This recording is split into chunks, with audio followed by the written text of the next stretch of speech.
Sa isang mabilis na operasyon ng kapulisan ay naaresto ang dalawang sospek sa barangay Gerado, Magsaysay, Gimbal, Iloilo. Nito lamang 5 ng Agosto taong kasalukuyan bandang 7:30 ng gabi dahil sa isang insidente ng pamamaril sa barangay Baldosa, La Paz, Iloilo City ng umaga sa kaparehong araw.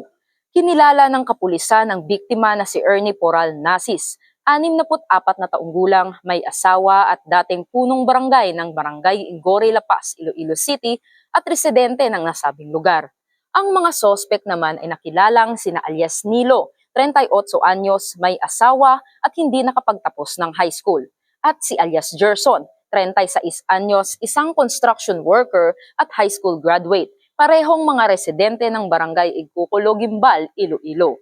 Ayon sa progress report ng kapulisan, ay naging matagumpay ang pagkakahuli sa mga sospek dahil sa isinagawang follow-up at hot pursuit operation kasama ang isang testigo sa pagtutulungan ng mga tauhan ng Iloilo City Intelligence Unit, Iloilo City Police Station 2 at Iloilo City Mobile Force Company, pati na rin ang tamaang koordinasyon sa Gimbal Municipal Police Station. Na-recover mula kay alias Nilo ang isang caliber .38 pistol na may mga bala, isang brown na wallet at isang piraso ng foam na ginagamit bilang improvised shooter.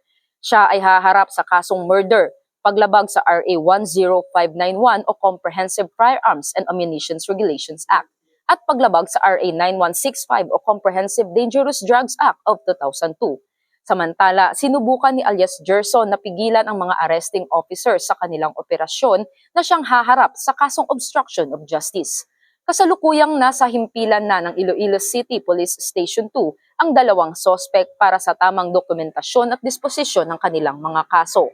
Ang mabilis at epektibong aksyon ng mga kapulisan sa Iloilo City ay nagpapakita ng kanilang dedikasyon sa pagpapanatili ng kapayapaan at kaayusan sa komunidad tungo sa mas ligtas at mapayapang bagong Pilipinas. Mula rito sa Police Regional Office 6, ako ang inyong PNN Correspondent Patrolwoman Justin May Halyores, alagad ng batas, tagataguyod ng Balitang Pulis.